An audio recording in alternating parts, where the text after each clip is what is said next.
Hey, yo, it's The Hobbit. Oh my god. Welcome back, y'all. I'm MTG Watchdog, and of course, we gotta take a look at The Hobbit, right? Okay, so let's break this all down card by card that we know about so far. So, first up, we got an Unexpected Party. This costs 4 mana. As this enchantment enters, choose a creature type. Creatures you control of the chosen type get +2/+2, and then it also has at the door for X and 2 and 1 white. So we've got create X 2/2 red dwarf creature tokens. Okay, that's pretty cool. I like it. Not bad. You can find that in play boosters, collector boosters, or draft night. Not bad. So let's look at Wood Elves. 3 mana to bring out 1/1 creature. When this creature enters, search your library for a forest card. Put that card onto the battlefield, then shuffle. You know your landfall deck guys are going to love that. Okay, moving on. We got Bilbo Luckwearer. For 2 mana, Bilbo can't be blocked. Whenever Bilbo deals damage to a player, draw a card, then discard a card. And of course, he's got Burglar's Plot because he was hired originally as a burglar to recapture the treasure from Smaug. Okay, so that sorcery adventure is exchange control of 2 target non-land permanents that share a card type. Not bad. I'm not a blue guy, but that's actually pretty cool. And then we've got Tom Bombadil, legendary creature, God Bard. So as long as there are 4 or more lore counters among sagas you control, Tom Bombadil has hexproof and indestructible. He costs 1, 2, 3, 4, 5 mana, and he's a 4/4.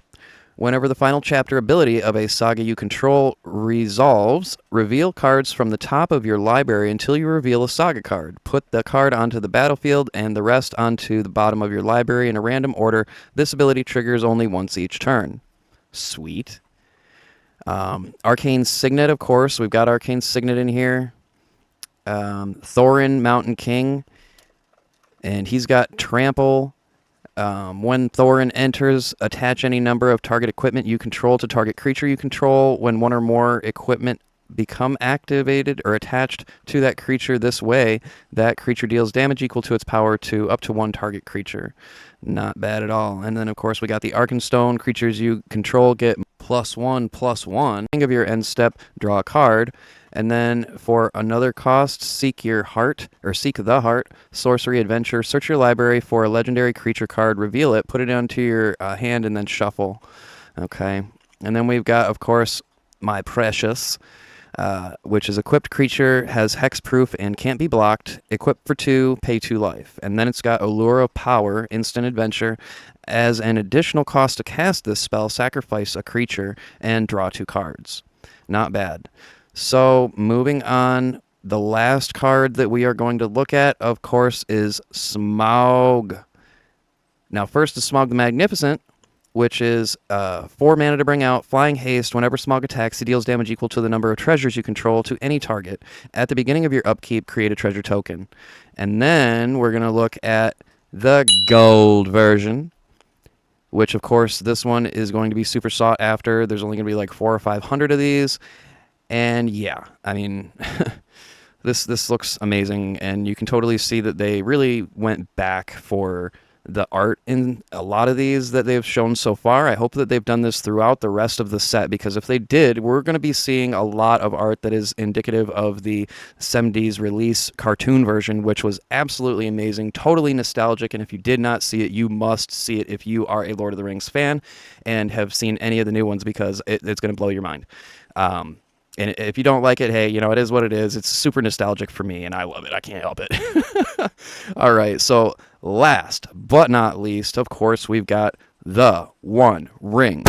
4 mana to bring out, legendary artifact, indestructible. When the One Ring enters, if you cast it, you gain protection from everything until your next turn. At the beginning of your upkeep, you lose 1 life for each burden counter that the One Ring has, or that's on the One Ring. Now, you can tap it to put a burden counter on the One Ring, and then draw a card for each burden counter that is on the One Ring. Not too shabby. All right.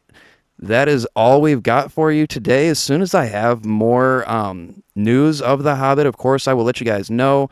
Like and sub if you like and sub. I do everyday content, unless, for some, God forbid, I go into the hospital or something, but daily content, every day. We've got a Discord channel up as well if you guys want to Discord and talk about deck tech and whatnot. If you guys want to talk about the artwork and the artists, I mean, anything you guys want to talk about MTG, we are here. The community is thriving right now, so come and join us. You're getting here early. We appreciate you for being here early and checking everything out. We will talk to y'all tomorrow. This is MTG Watchdog and family. We are out. Peace.